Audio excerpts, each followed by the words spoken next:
Hi Mark, I'm Christine from NCUE's sophomore level, and my student number is SO441004. And the speech I'm going to give is by Isaac Lidsky, and the title is What Reality Are You Creating for Yourself? When Dorothy was a little girl, she was fascinated by her goldfish. Her father explained to her that fish swim by quickly wagging their tails to propel themselves through the water. Without hesitation, little Dorothy responded, "Yes, Daddy," and fish swim backwards by wagging their heads. Laughter. In her mind, it was a fact as true as any other. Fish swim backwards by wagging their heads. She believed it. Our lives are full of fish swimming backwards. We make assumptions and faulty leaps of logic. We harbor bias. We know that we are right and they are wrong. We fear the worst. We strive for unattainable perfection. We tell ourselves what we can and cannot do. In our minds, fish swim by, in reverse, frantically wagging their heads, and we don't even notice them. I'm going to tell you 5 facts about myself. One fact is not true. 1.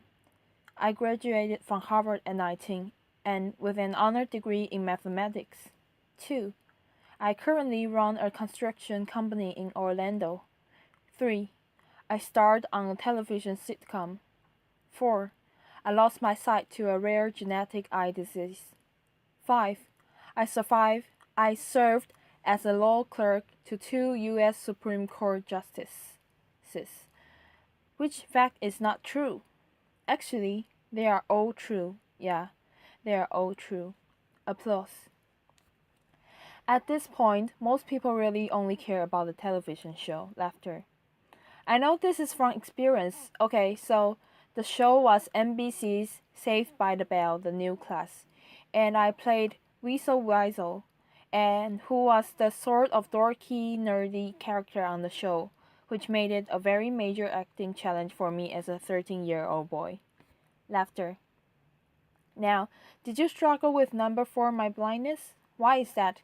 We make assumptions about so-called disabilities. As a blind man, I confront others' incorrect assumptions about my abilities every day. My point today is not about my blindness, however. It is about my vision. Going blind taught me to live my life, eyes wide open.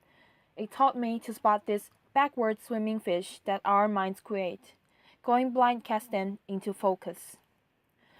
What does it feel like to see? It's immediate and passive. You open your eyes and there's the world. Seeing is believing. Sight is truth, right? Well, that's what I thought. Then from age 12 to 25, my retinas progressively deteriorated. My sight became an increasingly bizarre carnivore funhouse full of mirrors and illusions. The salesperson I was relieved to spot in the store was really a mannequin. Reaching down to wash my hands, I suddenly saw it was a urinal I was touching, not a sink.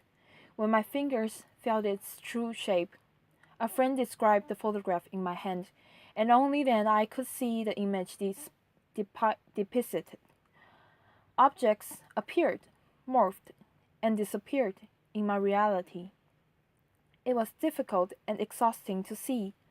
I pieced together fragmented, transitory images, consciously analyzed the clues, searched for some logic in my crumbling kaleidoscope until I saw nothing at all. I learned that what we see is not universal truth. It is not objective reality. What we see is unique, personal, virtual reality that is masterfully constructed by our brain. Let me explain with a lot of amateur neuroscience.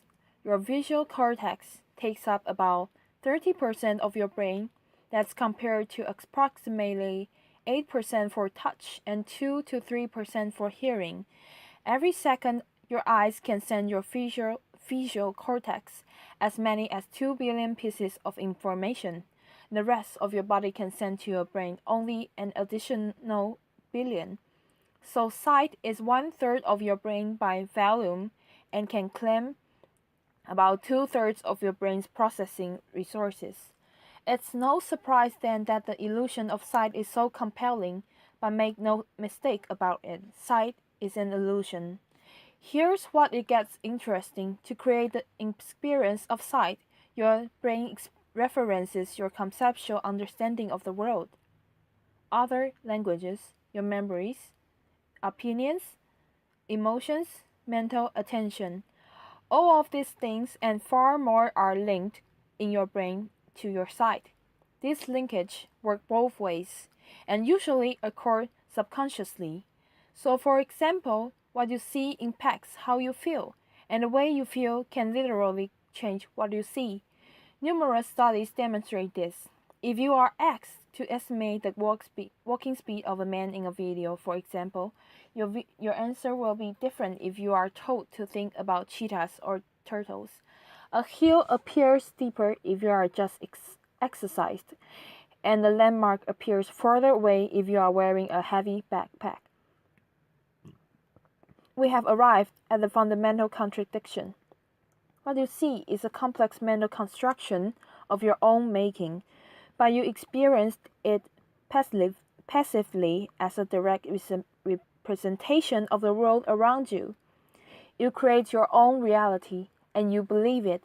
I believed mine until it broke apart. The deterioration of my eyes shattered the illusion. You see, sight is just one way we shape our reality. We create our own realities in many other ways. Let's take fear as just one example. Your fear distorts your reality. Under the wrapped logic of fear, anything is better than the uncertain. Fear fills the void at all costs, passing off what you dread for what you know, offering up the worst in place of the ambiguous, substituting assumption for reason. Psychologists have a great term for it, awfulizing. Laughter, right? Fear replaces the unknown with the awful. Now, fear is a self-realizing.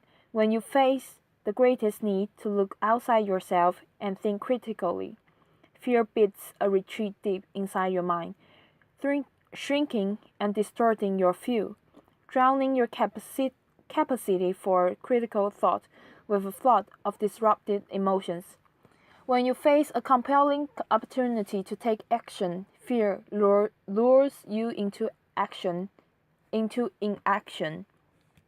enticing you to passively watch its prophecies fulfill themselves. When I was diagnosed with my blinding disease, I knew blindness would ruin my life. Blindness was a death sentence for my independence. It was the end of achievement for me. Blindness meant I would live an unremarkable life, small and sad, and likely alone. I knew it. This was a fiction born of my fears, but I believed it. It was a lie, but it was my reality. Just like those backward swimming fish in little Dorothy's mind. If I had not really confronted the reality of my fear, I would have lived it. I am certain of that. So how do you live your eyes wide open? Live your life eyes wide open. It's a learned discipline. It can be taught. It can be practiced. I will summarize it very briefly. Hold yourself accountable for every moment, every thought, every detail. See beyond your fears. Recognize your assumptions. Harness your internal strength. Silence your internal critic. Correct your misconceptions about luck and about success. Accept your strengths and your weakness, and understand the difference. Open your hearts to bountiful blessings. Your fears, your critics, your heroes, your villains, they are your excuses, rationalizations, shortcuts, justifications, your surrender. They are fictions you perceive as reality. Choose to see through them. Choose to let them go. You are the creator of your reality. With that empowerment comes complete responsibility. I choose to step out of fear's tunnel into terrain uncharted and undefined. I choose to build there a blessed fire. Far from alone, I shared my beautiful life with Dorothy, my beautiful wife with our triplets, whom we call the Tripsies, and with the latest addition to the family, sweet baby Clementine. What do you fear?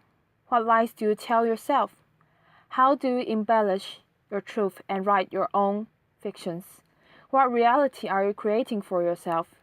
In your career and personal life, in your relationships, and in your heart and soul, your backward swimming fish do you great harm. They exact a tail in missed opportunities and unrealized potential, and they engender insecurity and distrust where you seek fulfillment and a connection. I urge you to search them out. Helen Keller said that the only thing worse than being blind is having sight but no vision. But for me, going blind was a profound blessing because blindness gave me vision. I hope you can see what I see. Thank you. Applause. Bruno Gisani. Isaac, before you leave the stage, just a question.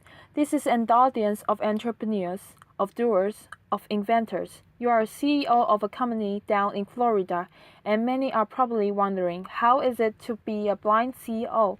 What kind of specific challenges do you have, and how do you overcome them? Isaac Lidsky. Well, the biggest challenge became a blessing. I don't get visual feedbacks from people. Laughter. BG. What's that noise there? IL. Yeah, so for example, in my leadership team meetings, I don't see facial expressions or gestures. I've learned to solicit a little more verbal feedback. I basically force people to tell me what they think. And in this respect, it become, like I say, a real blessing for my personally and for my company because we communicate at a far deeper level, we avoid ambiguities, and most important, my team knows that what they think truly matters. BG. Isaac, thank you for coming to TED. IL. Thank you, Bruno. Applause.